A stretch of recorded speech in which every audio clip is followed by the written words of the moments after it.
ദൈവനാമം മഹത്വപ്പെടട്ടെ. കർത്താവിൽ പ്രിയ വിശ്വാസികളുടെ സമൂഹമേ, പ്രഭാതവചനത്തിലേക്ക് നിങ്ങളേവരെയും വളരെ വിനീതമായി സ്വാഗതം ചെയ്യുന്നു. ഇന്ന് വിഷയമായി കൊണ്ടുവന്നിരിക്കുന്നത് 5-ാം സങ്കീർത്തനം. 5-ാം സങ്കീർത്തനം എന്ന് പറയുന്നത് ഒരു പ്രഭാത പ്രാർത്ഥന ആണ്. ദൈവത്തിൻ്റെ വിശുദ്ധ മന്ദിരത്തിലെ പ്രഭാത പ്രാർത്ഥനയ്ക്കായി സങ്കീർത്തനക്കാരൻ നടത്തുന്ന ഒരുക്ക പ്രാർത്ഥനയാണിത്. രംഗം സമാഗമന കൂടാരമോ യെരുശലേം ദേവാലയമോ എന്ന് നിശ്ചയമില്ല. എന്നാൽ ഈ സങ്കീർത്തനം പ്രാർത്ഥന മൂലം സാധ്യമാകുന്ന ദൈവ മനുഷ്യ ബന്ധങ്ങളെക്കുറിച്ചുള്ള സനാതന സത്യങ്ങൾ വെളിപ്പെടുത്തുന്നു എന്ന് നമുക്കിതിൽ നിന്ന് മനസ്സിലാക്കുവാൻ സാധിക്കും. സുറിയാനി സഭാ പാരമ്പര്യത്തിൽ പ്രഭാത പ്രാർത്ഥനയിൽ ഇതിലെ ഒരു വാക്യം ഉദ്ധരിക്കുന്നു: കർത്താവേ, പ്രഭാത സമയത്ത് നീ എൻ്റെ പ്രാർത്ഥന കേൾക്കണമേ. പ്രഭാത സമയത്ത് ഞാൻ നിനക്കായി ഒരുങ്ങി കാത്തിരിക്കുന്നു.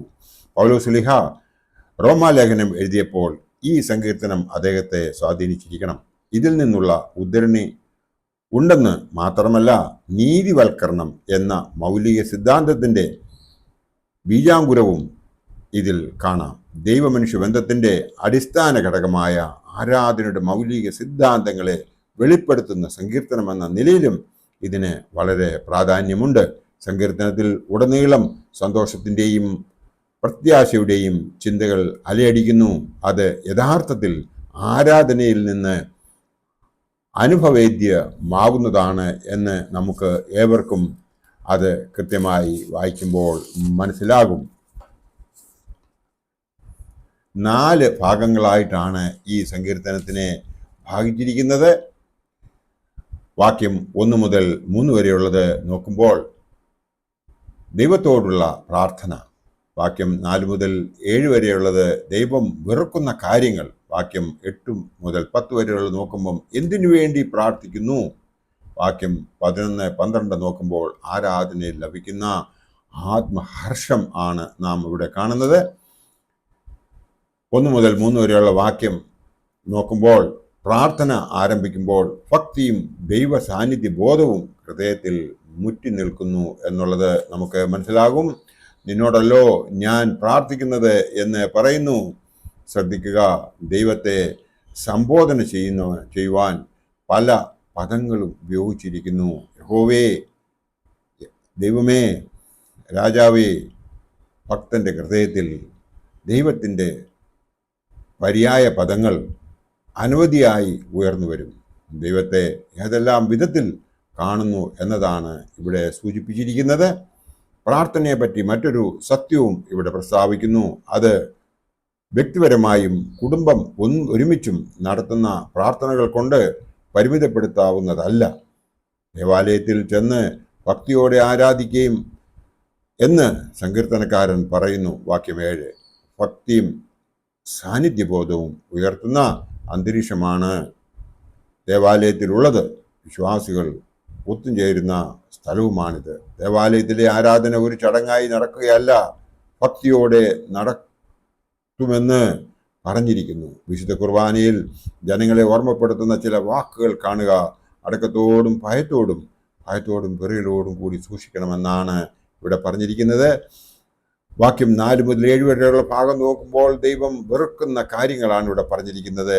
6 കാര്യങ്ങളാണ് ചൂണ്ടിക്കാണിച്ചിട്ടുള്ളത്.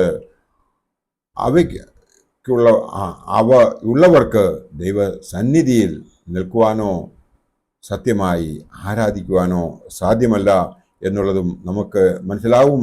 ഒന്നാമത്തേതാണ് ദുഷ്ടത, രണ്ടാമത്തേതാണ് അഹങ്കാരം, മൂന്നാമത്തേത് നീതികേട്, നാലാമത്തേത് ഫോഷ്ക്, അഞ്ചാമത്തേത് രക്തപാതകം, ആറാമത്തേത് ചതി. വൈകൃതങ്ങൾ ഉള്ളവർക്ക് ദേവാലയത്തിൽ ആത്മാർത്ഥതയോടും സത്യസന്ധതയോടും ആരാധിക്കുവാൻ സാധിക്കുകയില്ല. പാപികളുടെ പ്രാർത്ഥന ദൈവം കേൾക്കില്ല എന്നും ദൈവഭക്തനായിരിക്കുന്നത് അവൻ്റെ ഇഷ്ടം ചെയ്യുന്നവൻ്റെ പ്രാർത്ഥന കേൾക്കുന്നു എന്നും നാം അറിയുന്നു. യോഹന്നാൻ ശ്ലീഹായുടെ രക്ഷാസുവിശേഷം 9:31 അത് പറയുന്നുണ്ട്. സങ്കീർത്തനക്കാരൻ ദൈവം മുമ്പാകെ ചെന്ന് ഭക്തിയോടെ പ്രാർത്ഥിക്കുവാൻ തുനിയുന്നത് സ്വന്തം നീതിയിലോ യോഗ്യതയിലോ ആശ്രയിച്ചിട്ടല്ല, ദൈവത്തിൻ്റെ കരുണയിൽ ശരണപ്പെട്ടുകൊണ്ടാണ്. ഞാനോ നിന്റെ കൃപയുടെ ബഹുത്വത്താൽ ആരാധിക്കുമെന്ന് നമ്മൾ വാക്യം 7 കാണുന്നുണ്ട്. 8 മുതൽ 10 വരെയുള്ള വേദഭാവം കാണുമ്പോൾ നമുക്ക് മനസ്സിലാകുന്നത് ഇതുവരെ പ്രാർത്ഥനയ്ക്ക് ഒരുക്കത്തെക്കുറിച്ചാണ് പറഞ്ഞത്. ഇവിടെ പ്രാർത്ഥന എന്തിനു വേണ്ടിയാണ് എന്ന് സൂചിപ്പിക്കുന്നു. സ്വന്തം ആവശ്യത്തെ മുൻനിർത്തി പ്രാർത്ഥിക്കുന്നു. നീതിയാൽ എന്നെ നടത്തണമേ, വാക്യം 8. കാരണം ശത്രുക്കൾ തനിക്കെതിരായി നിലകൊള്ളുന്നു.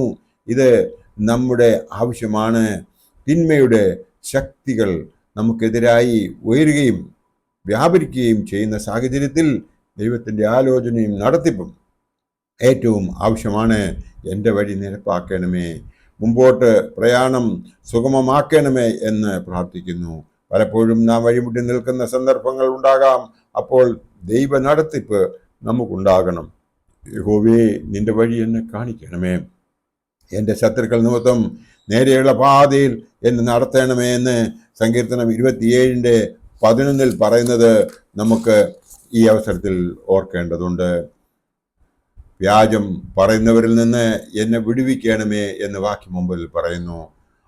അവരുടെ വാക്ക് മാത്രമല്ല, അവരുടെ ഹൃദയം തന്നെ നാശകൂപമാകുന്നുവെന്ന് പറയുന്നു. ഈ വാക്യം പൗലോസ് ഉദ്ധരിച്ചുകൊണ്ട് റോമർ 3:13 മനുഷ്യൻ്റെ വിചാരവും വാക്കും ഒരുപോലെ പാപം നിറഞ്ഞതെന്ന് സമർത്ഥിക്കുന്നു. വാക്യം 11-12 നമ്മൾ നോക്കുമ്പോൾ ആത്മഹർഷമാണ് ഇവിടെ കാണുന്നത്. അവസാനത്തെ 2 വാക്യങ്ങളിൽ സന്തോഷത്തിൻ്റെ പ്രതിധ്വനിയാണ്. ദൈവത്തിൻ്റെ ന്യായവിധിയുടെ ഇരുണ്ട ചിത്രം നൽകിയതിന് ശേഷം ദൈവത്തിൽ ആശ്രയം അർപ്പിച്ചിട്ടുള്ളവർക്കും ദൈവം നീതിവൽക്കരിച്ചിട്ടുള്ളവർക്കും ലഭിക്കുന്ന അനിർവാജ്യമായ ആത്മീയ സന്തോഷത്തെ വെളിപ്പെടുത്തുന്നു. ഈ ആനന്ദം ക്രിസ്തീയ ജീവിതത്തിൻ്റെ മുഖമുദ്രയാണ്. കഷ്ടതയോ പ്രതിസന്ധികളോ ഈ ആനന്ദത്തിന് മങ്ങൽ ഏൽപ്പിക്കുകയില്ല. ഫിലിപ്പിയർക്ക് എഴുതുന്ന ലേഖനത്തിൽ പൗലോസ് ശ്ലീഹ ഈ സന്തോഷത്തിൻ്റെ നിദാനവും സ്വഭാവവും വിശദമാക്കുന്നുണ്ട്. അപ്പോസ്തോലൻ ജയിലിൽ കിടക്കുമ്പോഴാണ് ഇപ്രകാരം എഴുതിയതെന്ന് നാം ഓർക്കേണ്ടതുണ്ട്. എന്തുകൊണ്ടാണ് ആത്മഹർഷം ലഭിക്കുന്നത് എന്ന് പറഞ്ഞിരിക്കുന്നു. നിന്നെ ശരണം പ്രാപിക്കുന്നവരെല്ലാവരും സന്തോഷിക്കും. ആത്യന്തികമായി ദൈവത്തിൽ മാത്രം ശരണം വയ്ക്കുന്നവർക്കാണ് സന്തോഷം ലഭിക്കുന്നത്. അവരെ ദൈവം സകല അനർത്ഥങ്ങളിൽ നിന്നും ആപത്തിൽ നിന്നും പരിപാലിക്കുമെന്ന് പറയുന്നുണ്ട്. അവർ നിന്റെ നാമത്തെ സ്നേഹിക്കുന്നു. അതാണ് സന്തോഷത്തിൻ്റെ മറ്റൊരു കാരണം എന്നും നാം പറയുന്നുണ്ട്. അതായത് നാമം എന്നതിൽ എബ്രായ ചിന്തയിൽ ആളത്വം, സ്വഭാവം എന്ന അർത്ഥമുണ്ട്. അപ്പോൾ അവർ സ്നേഹിക്കുന്നത് ദൈവത്തിൻ്റെ ആളത്വത്തെയാണ്. അവർക്ക് സന്തോഷത്തേക്കാൾ ഉപരിയായ ഉല്ലാസം ലഭിക്കും. ആത്മഹർഷത്തിനുള്ള മറ്റൊരു കാരണം ദൈവം നീതിമാനെ അനുഗ്രഹിക്കുന്നു. പരിചയമുണ്ടെന്ന പോലെ ദയ കൊണ്ട് സംരക്ഷണം ചെയ്യുന്നു. ഈ സങ്കീർത്തനത്തിൽ നിന്നും നമുക്ക് കിട്ടുന്ന സന്ദേശം എന്ന് പറയുന്നത് നമ്മുടെ പ്രാർത്ഥന ദൈവം ശ്രദ്ധിക്കുന്നു, നമ്മുടെ നിലവിളി അവിടുന്ന് ശ്രവിക്കുന്നു. അതുകൊണ്ട് പ്രാർത്ഥിക്കുമ്പോൾ ഏകാഗ്രതയോടും തീക്ഷ്ണതയോടും ഉത്സാഹത്തോടും കൂടി അത് പ്രാർത്ഥിക്കണം. അന്യ കാര്യങ്ങൾ മനസ്സിൽ കടന്നു വരുവാൻ അനുവദിക്കരുത്. പ്രഭാത സമയത്ത് ഒരുങ്ങി ദൈവത്തിനായി കാത്തിരിക്കുമെന്ന് നമുക്ക് പറയുവാൻ കഴിയുമോ? നമ്മുടെ പ്രഭാത ജാഗരണം നിഷ്ഠാപൂർവം നടത്താൻ സാധിക്കുന്നുണ്ടോ? അതുപോലെ ദേവാലയത്തിലെ ആരാധന ഉത്സാഹത്തോടും കൃത്യമായും നാം നിർവഹിക്കുന്നുണ്ടോ? ഇത്തരം ചോദ്യങ്ങൾ നമ്മുടെ ആത്മീയതയെ തട്ടി ഉണർത്തുവാൻ പര്യാപ്തമാണ്. ദൈവത്തിൽ ശരണം പ്രാപിക്കുന്നവർ സുരക്ഷിതരാണ്. ദൈവം അവരോട് കൂടെയാണ്. അവിടുന്ന് അവരെ താങ്ങുന്നു, അനുഗ്രഹിക്കുന്നു. അവർ ദൈവകാരുണ്യം അനുഭവിക്കുന്നു. ദൈവം അവരെ താങ്ങി നിർത്തുന്നു, സംരക്ഷിച്ചു പരിപാലിക്കുന്നു എന്ന് ഈ വേദഭാഗം നമ്മെ ഉദ്ബോധിപ്പിക്കുന്നു.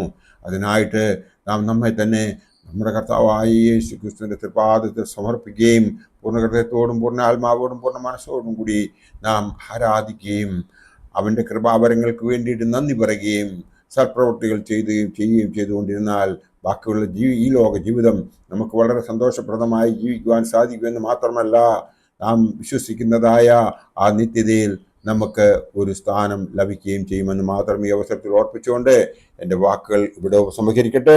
ദൈവം നമ്മളെ എല്ലാവരെയും അനുഗ്രഹിക്കട്ടെ. നന്ദി, നമസ്കാരം.